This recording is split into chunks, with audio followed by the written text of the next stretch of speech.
Without any provocation, this police officer decided to take a man talking on the phone and slam him to the ground.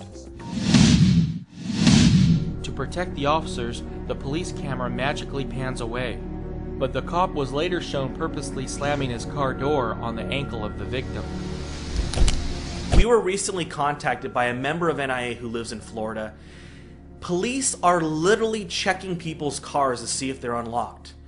This member literally went out for 5 minutes to get some coffee. When he came back, his doors were locked.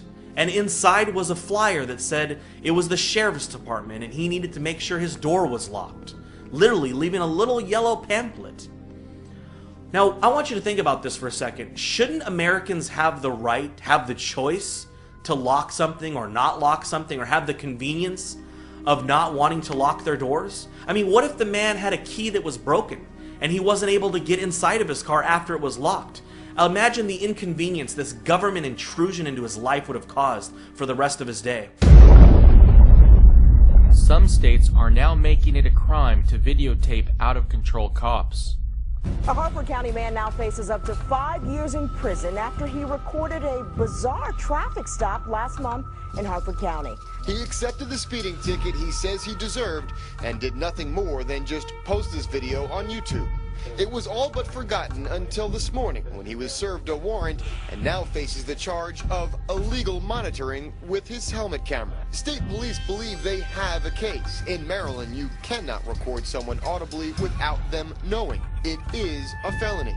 But Graber argues it was obvious and points to this picture of the camera on top of his helmet, a common practice, he says, with riders. Most Americans today, especially our youth, no longer think for themselves. Their minds are preoccupied and distracted by trivial matters like Jersey Shore. They absolutely take no interest in learning the truth about the U.S. economy and politics. We constantly elect puppet politicians to Washington who know nothing other than to bribe voters with promises of entitlements that we can't afford without printing the money and stealing from other Americans. Politicians don't have anything to give. They can only take. They can only take and give to others. It's like a politician saying they create jobs. They don't create jobs. They just take money from one group of people and pay another group of people. Politicians cannot create jobs. American innovators, business creators, entrepreneurs, with the lack of red tape, not more red tape, deregulation, not more regulations, that's what will create jobs in this country. Only 58% of our government spending is paid for through taxation. The U.S. government is so desperate to keep that number from declining to below 50% that the IRS will stop at nothing to get every single penny of taxes it's owed. Came into the car wash, handed my manager a bill, and it was from the Internal Revenue Service. They said, we need you to pay up your back taxes. But when they looked at the bill... Because the amount was 4 cents, 4 pennies. 4 pennies. 4 pennies, yes ma'am. Zeph couldn't believe 2 agents drove to his business to hand deliver a bill for just pennies. And once I found out the amount, then I started to actually chuckle. But Zeph stopped laughing when he took a closer look. After 3 years of penalties and fees, the 4-cent back tax skyrocketed to more than $200. Even state and local governments are going crazy to collect every penny that is owed to them. The wife of one NIA member in Omaha, Nebraska, recently started cleaning houses in order to generate extra income so that their family can begin accumulating physical silver to protect themselves during hyperinflation. After handing out just a few hundred flyers in their neighborhood with no other advertising, and before she even began cleaning any houses, the state sales tax office called her and said she didn't have a sales tax permit and that she needed to get one immediately to begin collecting sales tax. Although the federal government has a printing press to fund their spending that goes beyond what can be raised through taxation, state and local governments have no such option. Local law enforcement today are waiting behind every tree with radar guns and stopping otherwise law-abiding citizens for seatbelt violations in what can be described in no other way than a desperate revenue grab to help balance the budget and keep their jobs. This is causing some Americans to go insane and act in inappropriate ways.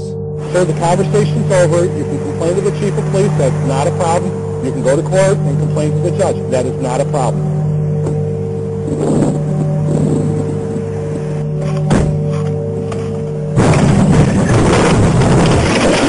cops are everywhere. You go over a yellow line, man, boom, they got you. They're waiting. They're all over. Oh, it's not quotas. Oh, no. Yeah, it is. They got them on tape in New York City, talking about the quotas. Because after I bounce you to a different platoon for inactivity, the next thing is to put you on paper, start rating you below standards, and look to fire you. I really don't have a problem firing people. I don't need to carry them. They're counting seatbelts and cell phones. They're counting double parkers and bus stops. If they to us contributed with 5 seatbelts and 5 cell phones a week, 5 double parkers and 5 bus stops a week. But you as the bosses have to demand this and have to count it. Your goal is 5 in each of these categories. Not a difficult task. It could be accomplished on Monday. If it's not accomplished by Monday, you've got to follow up with it by Tuesday. But there's no reason why it can't be done by Thursday. All right. So whatever I get Friday, Saturday, or Sunday is gravy. I'm not looking to break records here. NIA has been hearing from members in Los Angeles that at LAX, parked cars in the airport parking lot are now being cited for expired registrations, no front plate, tinted windows, and other vehicle code violations. This kind of behavior was previously unheard of, but with state and local governments near bankruptcy, they simply have no other choice. Even more outrageous, in San Francisco, the police have started a pilot program that is training civilians to do their work for them. The whole idea behind civilian investigators is to speed up response times, save money, and to free up sworn officers so they can focus on more important things. The way it is right now in San Francisco, sworn officers respond to nonviolent crimes such as burglaries and car break-ins. But under a pilot program, 15 civilian investigators, who would cost about half as much as officers, will be assigned to respond to those types of cases. They will be trained to collect evidence, conduct interviews, and photograph crime scenes. The 6-month pilot program is scheduled to begin in January. It will cost nearly $1 million. The 15 civilian investigators are set to work in only a couple of San Francisco's 10 district stations. NIA considers this to be a perfect example of how fiscally inept major cities in the U.S. are today. San Francisco thinks they will be saving money by paying 15 civilians nearly $1 million for 6 months of work. That equals out to about $67,000 per civilian, or over $133,000 per civilian on an annualized basis, and they say this will cut their costs in half? Does this mean that police officers in San Francisco are now being paid $267,000 per year? Not only will this plan make San Francisco's budget an even bigger disaster than it is today, but it will have the unintended consequence of encouraging more burglaries and other forms of theft in the city because no evidence that is collected by civilians is going to hold up in court. NIA has learned about the latest schemes cities are using in a sad and desperate attempt to generate revenue. It is now becoming common practice in major cities that if the police are called to an apartment building for a verbal dispute or other minor incidents, the city building inspector will come along with the police officer. If they find any minor violation, such as a rusted heat vent or a missing crawl space door, they will red tag the building, fine you thousands of dollars, and force you to spend thousands of dollars for a building permit to make the repairs, and require that the landlord get hotel rooms for the tenants until the repairs are made. Even more shocking, the city of Philadelphia is now requiring that any resident who runs an internet blog pay a $300 business privilege license fee. One blogger in Philadelphia, Marilyn Bess, recently received a letter from the city demanding that she pay the $300 business privilege license fee to run her Miss Philly organic blog. Miss Bess is currently unemployed, and this personal blog of hers only earns about $50 per year in income. A countless number of cities and municipalities across the country are now cracking down on garage sales. Many towns now require that you pay for a garage sale permit. Some towns even require you to pay an additional fee for a permit to place each garage sale sign.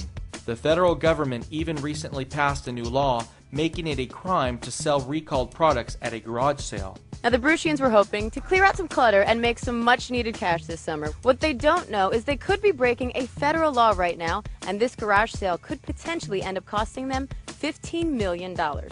The 2008 Consumer Product Safety Improvement Act was passed to keep dangerous toys from entering the U.S. Now the government says it applies to the sale of used goods, even those at garage sales. Sell recalled items and you could be fined at up to $100,000 each, like this pack and play. They could theoretically go under the playpen and get their neck stuck here in this bar. So any pack and play that doesn't have that warning label on it is recalled until they can add that warning label.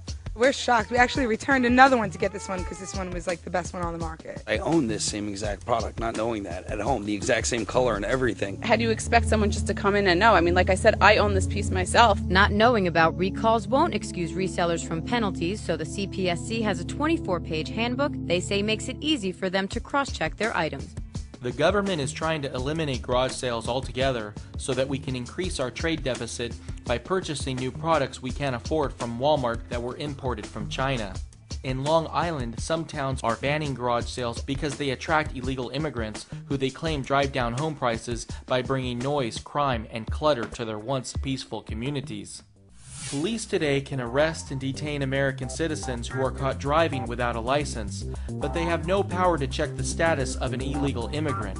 Americans are becoming increasingly frustrated with impoverished immigrants that are barely living above subsistence levels because we are being forced to subsidize their standard of living in America.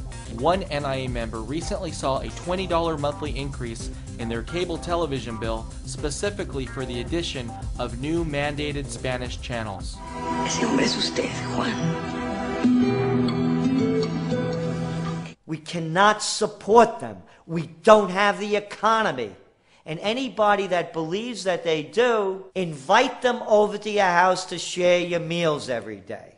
Take more money out of your pocket and your family's mouths and give it to them. Everyone loves to be altruistic, but when it comes at a cost where you can't afford it, I'm not going to do it. These illegal immigrants come to the U.S. expecting everything, when our country doesn't even have any resources left to take care of its own citizens. The economy's in decline. We don't have the jobs. We have to create 125,000 jobs a month just to stay equal for population growth and new people coming into the workforce. We cannot support people that don't belong here when we can't support our own. Unfortunately, getting rid of illegal immigrants will not solve any of America's fiscal problems. The illegal immigrant issue is mainly being used by the mainstream media as a distraction from the real economic issues. In fact, the underlying fundamentals of our economy are so unsound that we are receiving countless reports from NIA members who know illegal immigrants that are choosing to return to their country of origin. I came here 8 months ago. I cannot find work. I can't earn money. I want to return to my country. Although the federal government says they are making it their top priority to deport illegal immigrants, the truth is they are actually making it a lot tougher for them to leave the country. Instead of ushering illegal immigrants out of the U.S. at the border, the government is wasting money we don't have to process and then formally remove illegal immigrants who wish to leave the country. This has the unintended consequence of encouraging illegal immigrants to stay in this country, because if they left formally and then came back in the future, they risk being prosecuted criminally. Many NIA members who have dual citizenship with other countries are already acting now to get out of harm's way before U.S. hyperinflation and the collapse of society. NIA believes that there are now far greater opportunities to live a happy and successful life in Mexico rather than the U.S. We are constantly hearing from many Mexicans who are enjoying comfortable lives in Mexico with an income as low as $1,500 per month. Among the draws, proximity to the US, lower taxes and overall living costs that are 30 to 40% cheaper. Here in Southern California, you can expect to pay in the millions for a place on the beach, but in Mexico, a similar piece of property in a gated community starts in the mid-300s. Most Mexicans we know have a car and a house in Mexico that they have paid cash for with no debt. Not only is the cost of living in Mexico a lot lower than the U.S., but there are now growing employment opportunities in Mexico due to the booming gold and silver mining industry. The only Americans who will be able to survive and thrive in the U.S. will be those who immediately take their wealth and use it to purchase gold and silver.